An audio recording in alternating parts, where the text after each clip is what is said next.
But if you're talking about the best platform, being able to download content on Xbox Live Arcade and games like that really adds to it.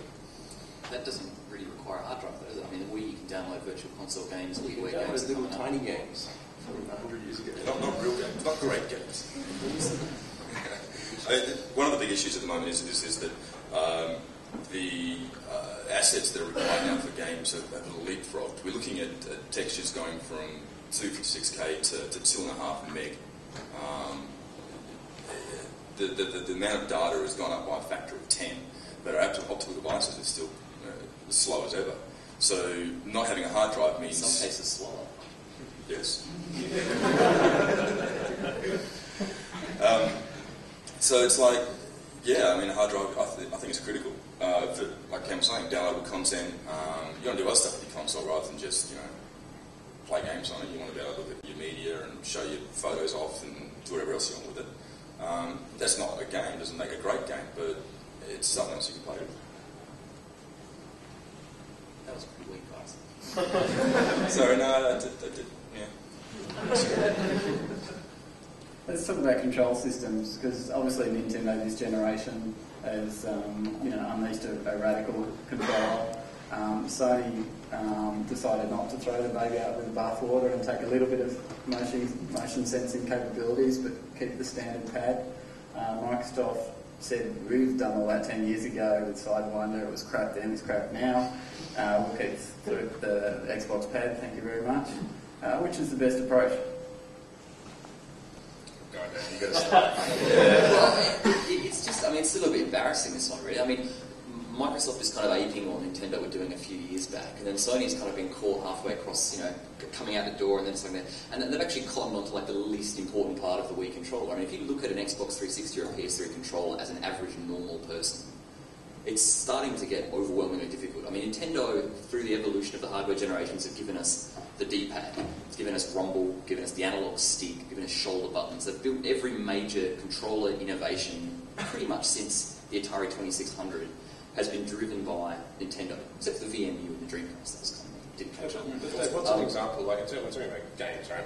What's an example of a great game on the Wii that's only possible through the controller? A great game on the Wii presently, Excite Truck.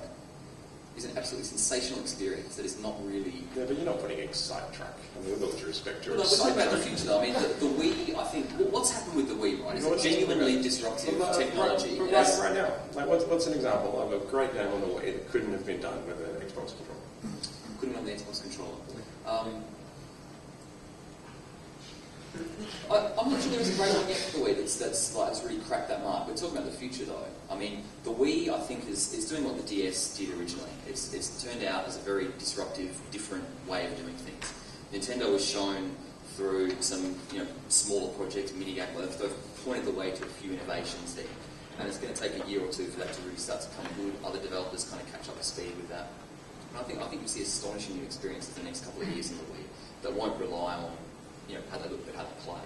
And I think, Metroid Prime 3, I've not had a chance to play that yet. That looks like it's pointing the way towards a new way of controlling that style of game.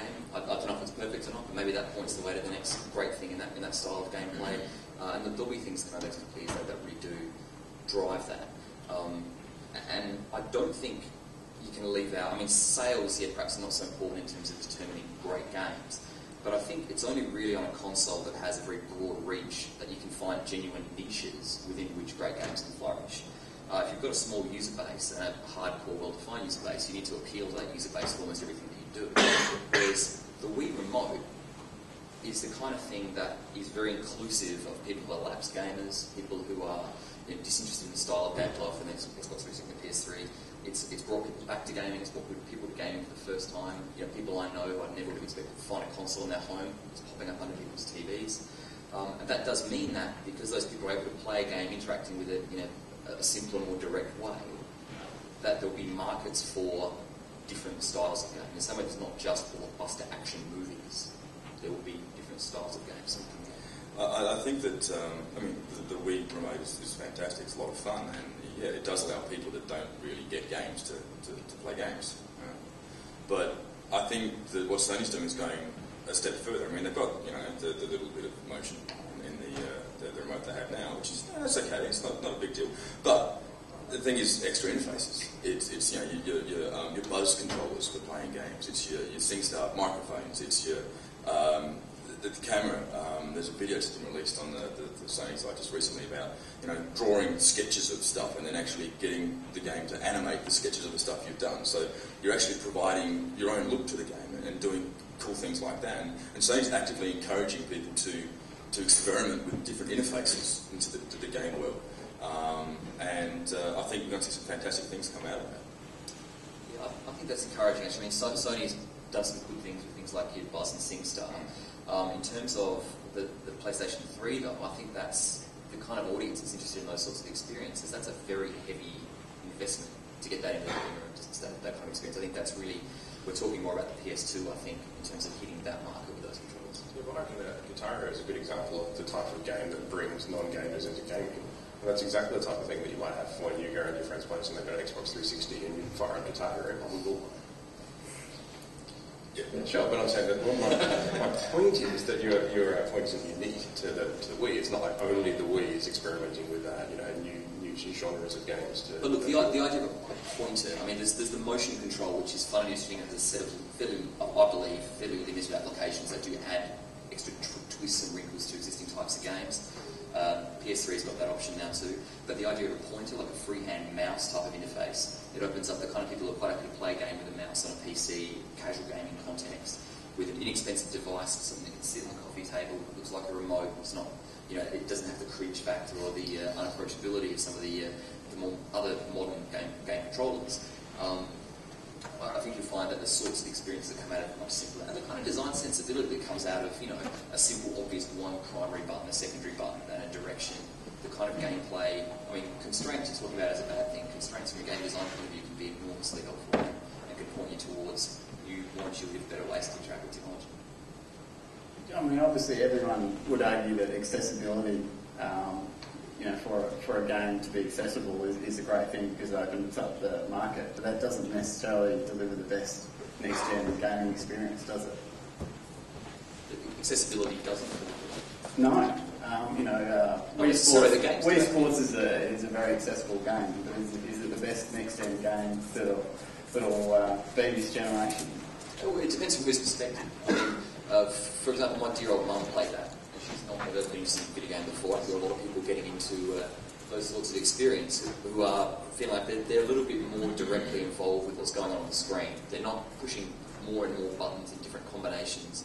They don't feel like they're distanced from that. So what you're talking about in Wii Sports is not a very deep, detailed experience that would excite the people in this room for a long period of time. But for a lot of people, that's the first step towards what will be the great gaming experience. Is that direct interaction with the tech? I think it's a great idea, the Wii Remote. I love the fact that my mother can play it and my 3-year-old daughter can play it, but I don't think it necessarily will produce great games. It is a very simple device that I think is also quite limited.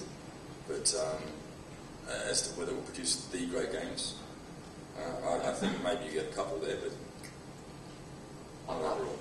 I think that PS3 shit and Xbox 360 shit is going to look old-fashioned, dorky. Quite honestly, I think in a couple of generations' time, if we tease this thing and come back to this conference, I think that style of control is old hat. It's done. If it happens like that, then it will be adopted by the other manufacturers. I mean, if it becomes the like thing. Windows control standards always have. Yeah, exactly. So there's no reason why the PS3 and even maybe the Xbox 360, if it's got the power, could do a similar type of thing. So in that respect, yeah, Sony will just steal it. And then produce great games with console with power. Wii Sports with like lots of shiny graphics. We're going to talk about it more. Sony's talked a lot about the benefits of the Blu-ray disc drive in PlayStation 3. Should we be talking about the benefits of a disc format at all, or is it irrelevant to making the best games? Yeah, I can't see anything say that great games can only be made with a lot of content. So, like Blu-ray's bigger, there's no doubt about that, but I don't think that means there's necessarily anything about correlation with great games. I'm not sure about that. I mean, it seems like maybe as a movie format, it gives you a bit better resolution and so on. I mean, I don't I don't know that there are too many games. I mean, certainly not games on the Wii that are constrained by the DVD format. I don't think it's even an issue.